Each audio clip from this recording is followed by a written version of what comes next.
পরীটি রাজকুমারীর কথা শুনে বুঝতে পারল যে তার খুব অহংকার।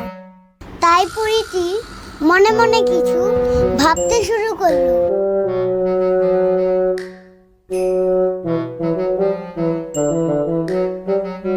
লিলি, ও তো আমাদের অপমান করছে।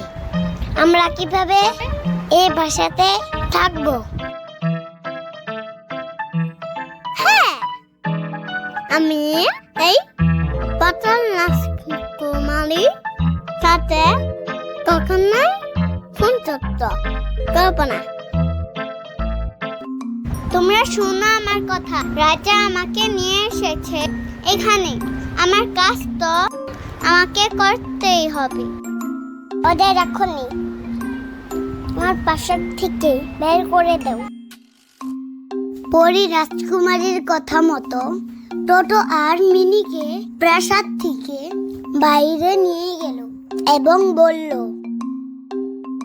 আমি জানি তোমরা অনেক কষ্ট পেয়েছ, কিন্তু আমাদের দায়িত্ব হলো রাজকুমারীর অহংকার ভেঙে তাকে সঠিক পথে নিয়ে আসা। তাই আমি একটা প্ল্যান করেছি, আর তোমরা আমাকে সাহায্য করবে।